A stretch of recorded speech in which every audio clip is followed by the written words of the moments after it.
identificar transtorno do espectro do autismo somente aos 3, 4, 5 anos de idade. É uma informação falsa que era realidade há décadas atrás, que hoje em dia já não é mais verdade. Nós temos instrumentos de detecção do autismo e testes para detecção, que são comportamentais, que são por observação, mas que hoje permitem a identificação do autismo com 86% de precisão em bebês antes de 1 ano e meio, inclusive. Com 1 ano e meio de idade a gente já tem esse nível de precisão. E aí veja, gente, tem um monte de doença clínica, um monte de situação que a gente não tem 86% de precisão na identificação dos riscos e de transtornos e síndromes, e a gente hoje já tem essa capacidade de identificação no autismo de uma forma sistematizada. A segunda informação é, quanto mais cedo a gente identifica o risco de autismo, mais cedo a gente pode tomar medidas de intervenção, de estimulação precoce e evitar o efeito cascata que acontece ao longo dos anos e que os sintomas vão só se agravando. A gente consegue reverter esses sintomas drasticamente quando a gente chega mais cedo. Quanto mais cedo, melhor o nosso mecanismo de prevenção e de reabilitação. E aí eu quero que vocês entendam o seguinte, a gente está acostumado a pensar em autismo e achar que autismo é só aquela coisa clássica da criança que faz flap, que não olha no olho, que não interage com as pessoas. E você tem crianças com autismo que têm muita interação, que têm muito interesse em pessoas, mas a forma de interação muitas vezes é inapropriada. Então o que eu quero fazer é o seguinte, eu quero deixar claro para quem está assistindo que os sintomas de autismo eles são muito amplos e eles são todos voltados à comunicação social, a reciprocidade social, interação social, orientação social, interesse social, comunicação, mas também tem relação com a reciprocidade afetiva, com a reciprocidade, a expressão facial, tem a ver com comportamentos repetitivos e estereotipados, tá? E que uma criança com autismo não precisa apresentar todos esses sintomas para ser considerada como estando no espectro do autismo, tá? Muitas vezes ela vai ter só alguns dos sintomas e já é suficiente para a gente fechar o diagnóstico, tá? Eu não conheci até hoje nenhuma criança com autismo que tenha absolutamente todos os sintomas do espectro. E olha que eu já trabalhei na supervisão de mais de 500 crianças e ainda não vi nenhuma criança que tenha todos os sintomas do espectro. Isso é muito raro. Tá? Então, que fique claro, não precisa de todos os sintomas para que a criança seja considerada estando no espectro do autismo. Vamos começar com os sinais de autismo em bebês? Esse manualzinho de sintomas de risco em bebês, ele está no nosso Instagram, está no nosso site do Instituto Farol também. Vocês podem baixar ele gratuitamente lá. É baseado numa escala de observação para autismo em bebês, que é a Autism Observational Scale for Infants, que é uma escala para bebês, para a gente observar o risco em bebês. Essa escala, em crianças que são irmãos de crianças com autismo, ela tem 86% de precisão com 1 ano de idade para bebês de crianças que já tem um irmão ou uma pessoa com autismo na família. Para a população geral, a precisão é um pouco menor, é uma escala ainda que não foi transformada numa escala clínica, mas que serve bastante de suporte para que a gente possa identificar sinais mais precoces em bebês. Tá? O primeiro desses sinais é o rastreamento visual. O que é esse rastreamento visual? Com 10, 12, 13 meses de idade, 15 meses de idade, eu posso usar essa escalinha para dar uma olhada. Essa escala tem 19 aspectos a serem observados. Se a criança apresenta 5 dos 19, ela já é considerada grupo de risco para autismo. É diagnóstico de autismo?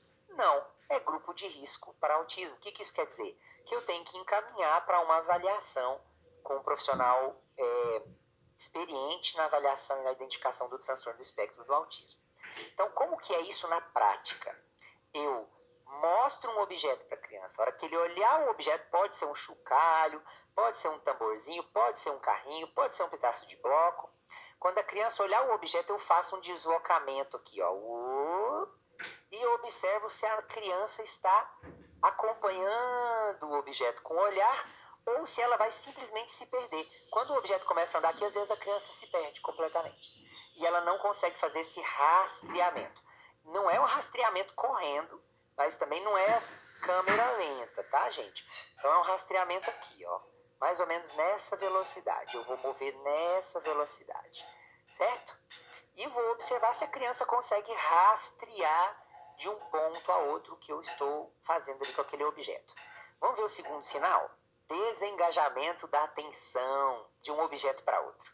Esse é um teste que é um pouquinho diferente, que é o seguinte: eu vou pegar dois objetos e aí eu vou fazer barulho com o objeto. Por exemplo, aqui eu estou usando minha carteira porque é o que eu tenho, né? Mas vamos dizer que eu tenho um chocalho aqui. Então eu vou lá, vou fazer barulho com o objeto. Quando a criança olhar para ele aqui na frente, o que eu vou fazer?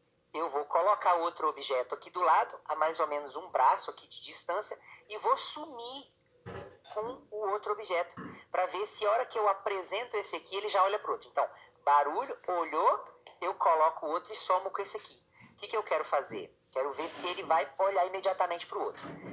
Se ele olhar, ótimo, ele já está tendo um certo desengajamento. Agora a gente vai fazer o teste de verdade. Nós vamos fazer o seguinte: balança, balança, balança e coloca outro. Para de balançar esse aqui. Eu quero ver se quando eu paro de balançar e coloco o outro, ele vai olhar para o outro, mesmo sem eu tirar esse objeto que fez o barulho, certo?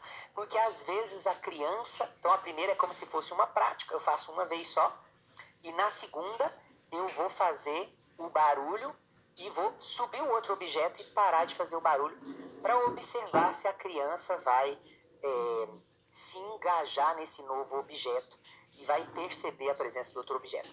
Crianças com tendência de risco de autismo vão ficar tão fixadas no primeiro objeto que ela nem vai perceber que o próximo entrou, tá?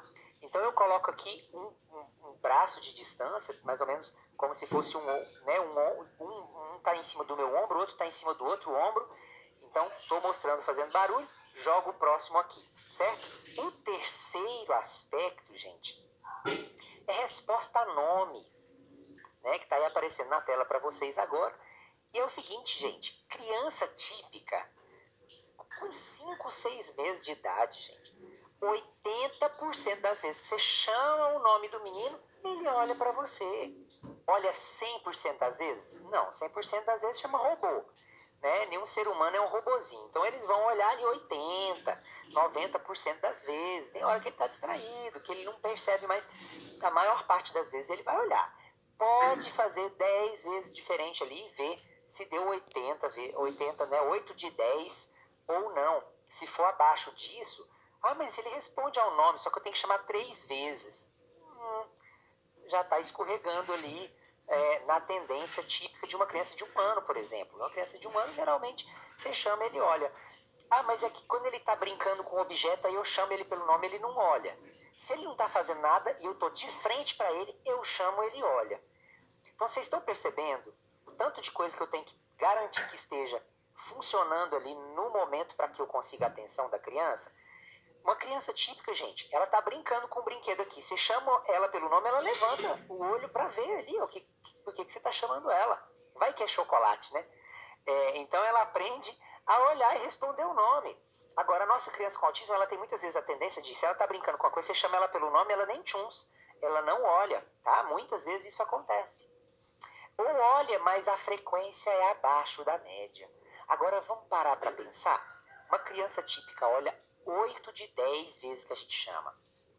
Vamos pensar que uma criança com autismo ou com sinais de risco de autismo ali olha 3 de 10.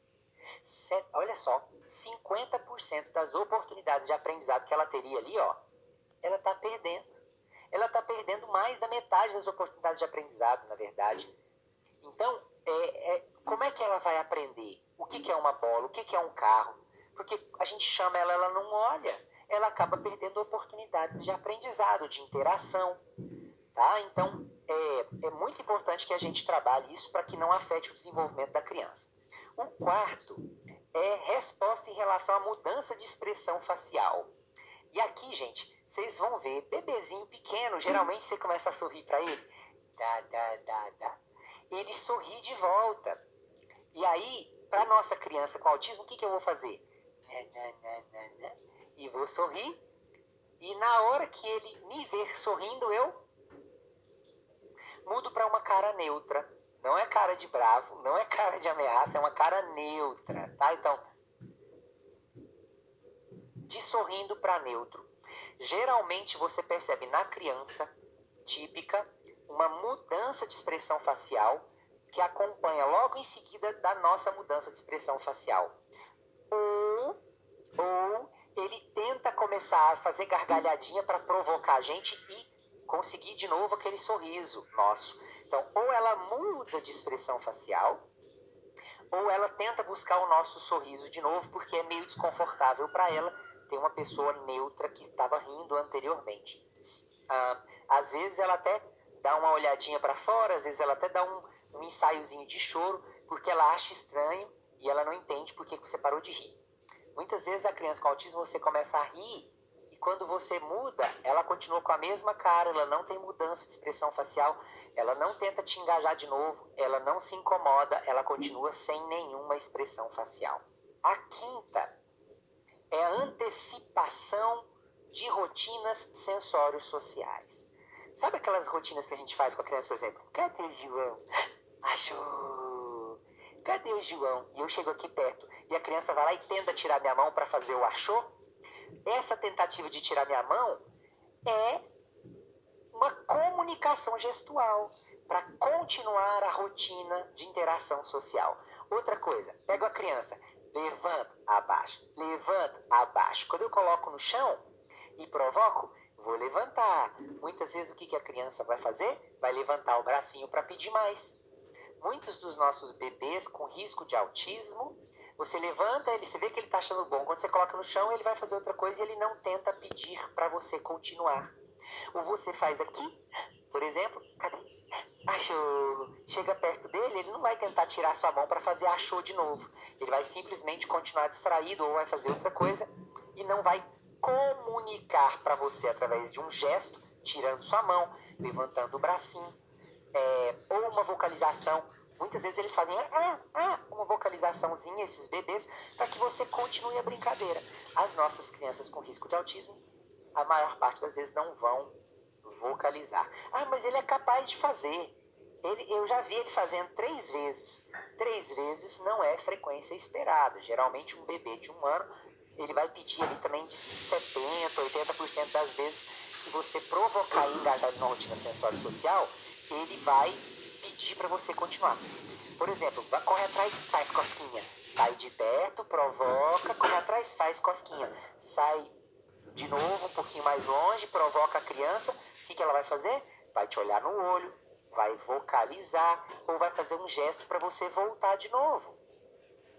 Então é esperado que isso aos 12 meses já esteja presente. A nossa sexta parte é imitação. Gente, com 1 ano de idade, os bebês já sabem, por exemplo, você tá ali, ele tá paradinho olhando para você. Aí você começa a bater a mão, muitas vezes o bebê começa a bater a mão também. Muitos deles, inclusive, já bate até palminha. Se você começar a bater, ele vai bater também. Se você fizer e mostrar a língua, muitas vezes eles mostram de volta. Se você fizer eles vão tentar fazer uma aproximação dessas imitações. Então, crianças com 1 ano de idade geralmente já tentam imitações mais simples. Não vamos inventar imitação complexa, né? Tipo, faz assim, tipo, faz assim. Isso aqui não vai acontecer com uma criança de 12 meses, é muito complexo. Isso aqui é muito complexo, você tem que separar os 2 dedos. Isso aqui não vai acontecer. Agora, imitações aqui, bater aqui, empurrar uma bola, empurrar um carrinho. Você coloca um bloco e a criança vai lá e coloca outro. Essas imitações com objeto ou imitação de gestos já acontece aos 12 meses com uma boa frequência. Ao nosso sétimo é vocalização social. E aqui, gente, não é só a criança fazer vocalização. Você tem criança com risco de autismo que vocaliza o tempo inteiro. Aqui, essa vocalização ela é recíproca. A criança não está vocalizando. Você entra na frente dela e começa. Ba, ba, ba, ba, ba. Ba, ba, ba, ba, ba. E aí você pode usar uma voz mais para bebê mesmo, não tem problema. Geralmente, o que a criança vai fazer? Vai vocalizar de volta. E aí vai ter uns 2, 3 turnos de vocalização. Ba, ba, ba, ba, ba, ba, ba, ba, ba. Não necessariamente ela vai imitar o som que você está fazendo. Mas você faz um som, ela vai entender que é para fazer som e vai fazer de volta. Aí você faz de novo, ela faz de volta. Você faz de novo, ela faz de volta. Isso acontece pelo menos 2 ou 3 vezes nesses turnos de idas e vindas. Para que eu teste isso, eu não posso pegar uma criança que já está vocalizando e tentar turno. Eu tenho que pegar uma criança que não está vocalizando naquele momento e começar. Eu inicio a vocalização. Então eu entro de frente e começo a vocalizar. No item 8, né, nosso 8º aspecto aqui é o contato visual. Tem muitas das nossas crianças no espectro do autismo, elas até têm algum contato visual, mas esse contato visual, muitas vezes ele é muito curto, ele não é sustentado ou ele não é frequente. Mas ele olha no olho. Tá, mas peraí, mas ele olha no olho só quando eu estou de frente a frente, só em rotina sensório-social? Ou se eu chego de frente aqui, ele já olha no meu olho para ver o que ele quer? Muitas das nossas crianças com risco de autismo, elas olham mais para a mão, para o corpo, para objetos e não vão olhar no nosso olho, né? E é estranho você estar conversando com uma pessoa e mesmo com um bebê de 12 meses, ele não olhar no seu olho, né? Muitas vezes as nossas crianças já têm com 12 meses aí que olhar no olho sim, tá? Já é esperado o contato visual. Todo o tempo inteiro, só olhando pro olho? Não. Mas esse olhar já dura ali 5, 10 segundos. Enquanto eu estou falando, a criança está olhando no meu olho. Muitas das nossas crianças com risco de autismo, elas vão olhar para a boca, para ver o movimento da boca. Ou elas vão olhar no olho um pouquinho e já vão olhar outra coisa. Elas não vão sustentar o olhar enquanto você está falando com ela, por exemplo.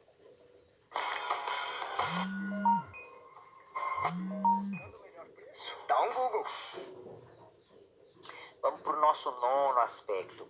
É o sorriso social recíproco. Tá? Então aqui eu espero que a criança sorria em resposta ao sorriso do adulto. Lembra então? No primeiro eu estou sorrindo a cara. E ela vai ter uma mudança de expressão facial ou uma tentativa de me engajar no sorriso de novo ou algum sinal de que ela está incomodada. Mas vai ter alguma reação à minha mudança de expressão facial repentina. Aqui já é outra coisa. Aqui eu vou sorrir para a criança. E vou sorrir para a criança e eu espero que ela sorria de volta. Com 1 ano de idade, o nosso cérebro já tem o desenvolvimento suficiente para que a gente compreenda as expressões faciais e faça reciprocamente. Aqui eu vou testar com o sorriso, que é uma das primeiras expressões faciais a se consolidar no ser humano. O 10º aspecto é coordenação do olhar com a ação motora. Muitas vezes aqui, o que eu vou fazer? Eu vou olhar também se tem uma triangulação desse olhar. Muitas vezes, então, a criança vai aqui, eu estou brincando com ela, eu coloco um bloco, ela coloca outro bloco. As crianças típicas vão fazer o quê? Ela coloca o bloco e muitas vezes ela olha para mim, para ver qual que é a minha reação quando ela consegue fazer o que eu estou pedindo. Então, muitas vezes ela triangula o olhar. O que é triangular o olhar? Olhar para o objeto, olhar para a pessoa, olhar para o objeto, olhar para a pessoa. Então, isso acontece com uma certa frequência. As crianças com risco de autismo, ao contrário, aqui elas vão continuar brincando com o objeto e não vão necessariamente olhar para mim para ver qual é a minha reação face à brincadeira que ela está fazendo. Então, gente, aqui falta reciprocidade. Lembrando que reciprocidade não é contato visual. Reciprocidade é consciência do outro, consciência do papel do outro na interação. Então eu vou olhar para o outro para ver qual que é a reação dele, tá? O 11º é reatividade comportamental. E muita gente acha que a criança com autismo é só aquela criança que chora demais, que reclama demais.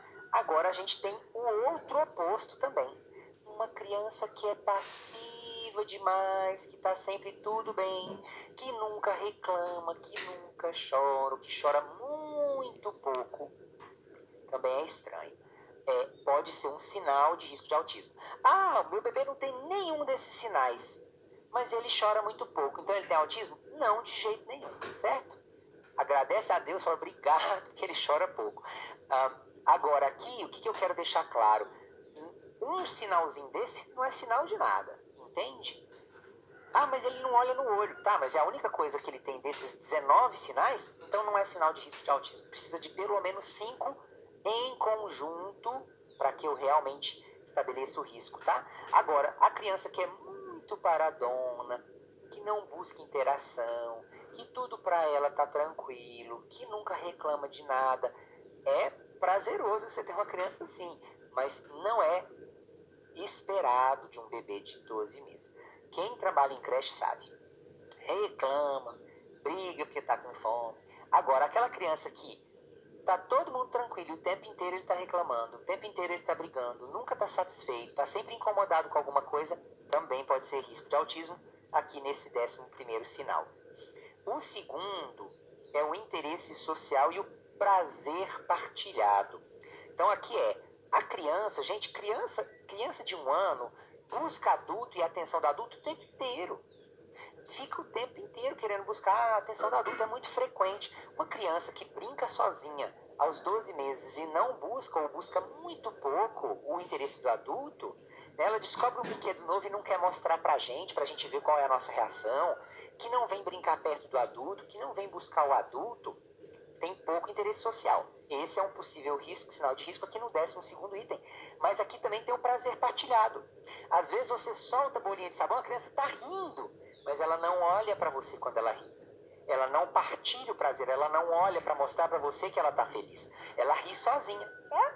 Ela ri sozinha. Então ela está feliz, mas ela se basta. Ela não vai partilhar o sorriso, ela não vai mostrar para você que tá feliz. Então vocês veem aqui, são sinais um pouco mais sutis, né, gente? Porque aqui nós estamos falando de sinais de risco em bebês. O 13º aspecto são as transições, né, que é a capacidade da criança de sair de uma atividade para outra sem haver reações de choro ou sem tentar fixar demais na mesma atividade. Uma criança de 12 meses, geralmente, vamos guardar a massinha, depois que ela já tá, não no começo da escola, né, gente? A criança chegou na creche, tem 1 mês, 2 meses, período de adaptação. Mas a criança já tá lá na creche faz 3, 4 meses. Todo dia tem horário de brincar. Todo dia tem horário de trocar fralda. Todo dia tem horário de comer. Todo dia tem horário de atividade dirigida, de atividade livre. E a criança típica, depois com desenvolvimento típico, depois de 3, 4 meses na creche, ela já entende essa rotina. Quando a gente traz ela e fala, agora vamos parar um pouquinho de brincar com esse, vamos trocar fralda, ela não vai chorar toda vez que você leva ela para trocar fralda. Ou quase toda vez que você leva ela para trocar fralda. Ela vai começar a aceitar, porque ela entende que depois ela volta para a brincadeira. Agora, as nossas crianças com risco de autismo, muitas vezes vão ter uma persistência em querer continuar a mesma atividade e não fazer outra coisa, ou vão se sentir incomodadas toda vez que eu troco de uma atividade para outra, ou quase toda vez que eu troco de uma atividade para outra. Quem trabalha com criancinha pequena sabe, não é natural nem esperado que a gente tenha uma frequência tão grande de crianças, de uma criança que não aceita transição, tá? As crianças começam a entender e aceitar essas transições.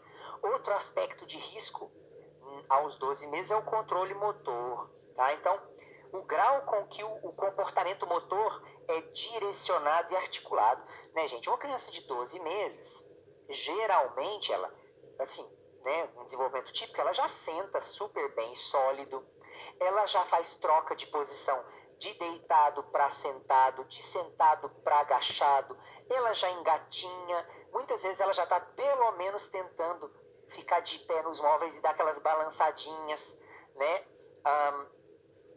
Muitas vezes elas têm um controle motor bom, elas conseguem segurar os objetos firmes sem cair toda hora, elas conseguem controlar e sincronizar o olhar com o movimento.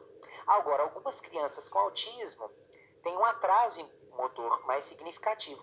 Muitas delas nessa idade ainda não têm tanto o engatinhar desenvolvido, muitas delas ainda têm uma perda de equilíbrio muito frequente, outras delas vão ter dificuldade na manipulação dos objetos, vão ter dificuldade de coordenar ambas as mãos para fazer uma ação, né, de entregar um pote, vão ter dificuldade de colocar um anel naquele empilhador de anéis, né, vai ficar tentando ali, não vai conseguir acertar a argolinha no empilhador, né?